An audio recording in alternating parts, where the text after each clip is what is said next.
Hi, my name's Connor Lindrum, and this is a short story titled The Pond that I wrote last summer. I hope you enjoy it.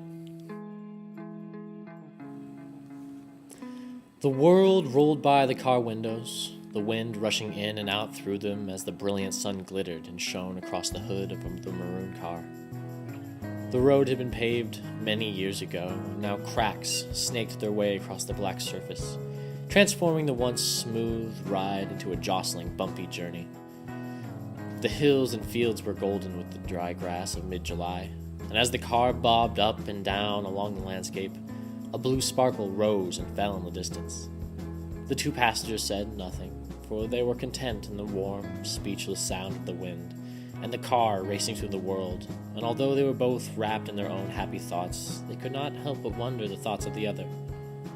Were they thinking the same thing? If not, was it similar?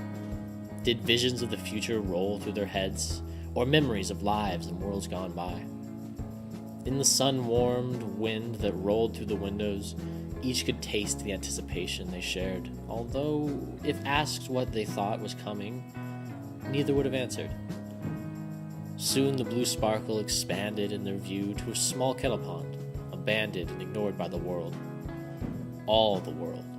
For there was not even the chattering of squirrels, nor the incomprehensible conversations of birds in that quiet place.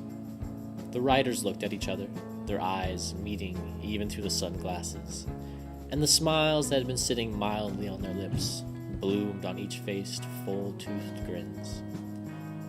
Softly, so as not to break the silence, the passenger opened his door and got out of the car, unfolding himself, stretching, the warm sun beating down on his shirtless chest and back, his face turning upwards towards the sun. The driver swung herself around and stood, mirroring her companion's movements. The passenger pulled a paperback book out from the pocket of his shorts, a small, new novel of which he'd never heard and which he'd bought at the last gas station. He walked down to the pond, his bare feet parting the grass with a soft rustle as he made his way to a large, cubic boulder that rested firmly in the bank, half in the water, half out. A small groan escaped him as he felt the heat from the sun-drenched rock flow into his back and arms, while his feet dangled off the edge, making small ripple appear in the clear water. Soon enough, the driver laid down next to him, her black bikini top contrasting strongly with her pale skin. From her pants, she pulled her own book, an ancient, worn book, small and leather-bound, that had felt the press of many eyes against its pages. They lay there a while, the only sound that of water lapping against the rock as their feet spun endless patterns on its surface. He began to read aloud to her, his voice first catching with the muteness of disuse. He coughed softly, then began again. She giggled as he randomly assumed the voices of the characters in his story, sometimes solemn and other times gay, all massively exaggerated. She scooted closer, laying her head on his chest as he raised his arms automatically, opening a place for his audience. She closed her eyes and listened to the sound of his voice in one ear and the sound of his heart through the other. She slipped her book away into her shorts and lay there, feeling the sun soothe her skin and warm it as only the sun can, losing herself in the sound his voice made when heard as vibrations through his chest, not the air, and smiled some more. He felt her breathing slow and her muscles relax, as the sun and his voice slowly lowered her into sleep.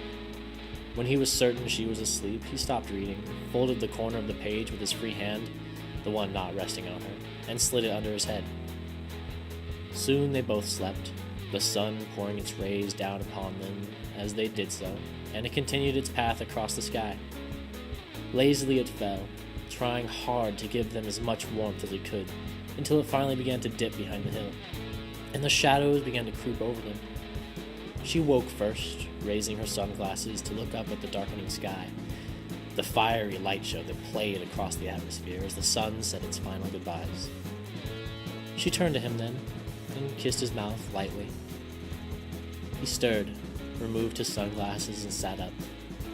They leaned against each other as the color bled from the sky, and the night began its reign.